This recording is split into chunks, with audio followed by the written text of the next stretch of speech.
We're taking a look at Dread Dawn.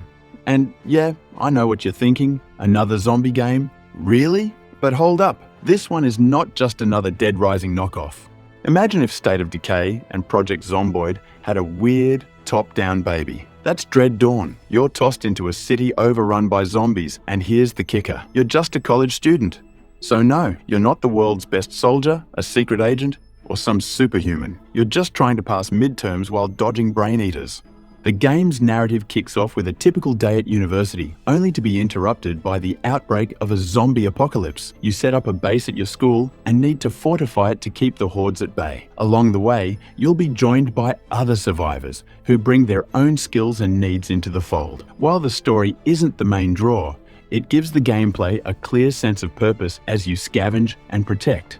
The core gameplay loop of Dread Dawn revolves around scavenging for resources, base building, and fighting off waves of zombies. The game offers a variety of locations like hospitals, prisons, and abandoned houses to explore for supplies. These resources can be used to upgrade your base, craft weapons, and set up farming systems to ensure your group survives.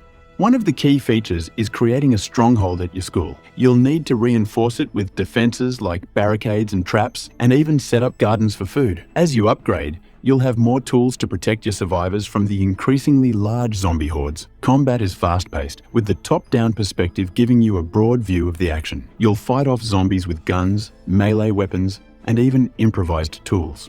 The game seems to draw inspiration from other zombie titles, offering a balance between strategy and action. Much like State of Decay, Dread Dawn also focuses on the survival aspect. You'll need to manage your food, resources, and survivor morale. If your base is overrun or your supplies dwindle, it's game over. Its top-down visuals are clean and functional, focusing more on gameplay clarity than photorealism. The atmosphere builds tension well, with eerie lighting and sound effects that ramp up when hordes of zombies approach. It doesn't aim for next-gen visuals, but it's the sense of scale and dread that really stands out.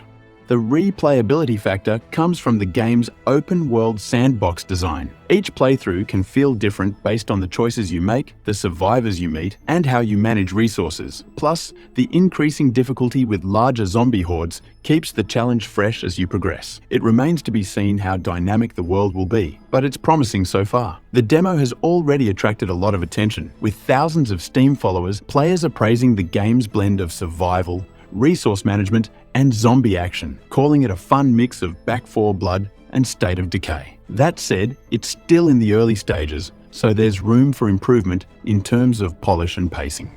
As the game is still in early access, players may encounter bugs, lack of polish, or incomplete features. This is common for early access games, and it could impact the gameplay experience, especially for those looking for a more refined product. Early reviews have noted some rough edges that could take time to smooth out. While the game's top-down visual style serves its gameplay well, it isn't aiming for high-end. Players who prefer visually impressive games may find Dread Dawn underwhelming in terms of aesthetics. Its focus is clearly on gameplay and mechanics, which could be a drawback for those wanting more immersive graphics. Although the game does have a narrative, surviving a zombie apocalypse as a student, it's not deeply story-driven. The main focus is on gameplay, rather than character development or intricate plot details. For players who prefer a story-heavy experience, this might feel like a missed opportunity.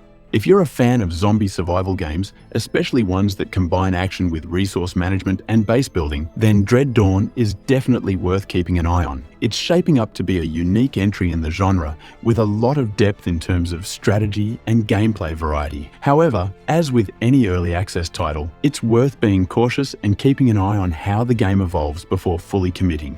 If you're curious, the demo is still available on Steam, so you can give it a shot yourself. Let us know in the comments what you think about Dread Dawn, and if you're excited to jump into the apocalypse.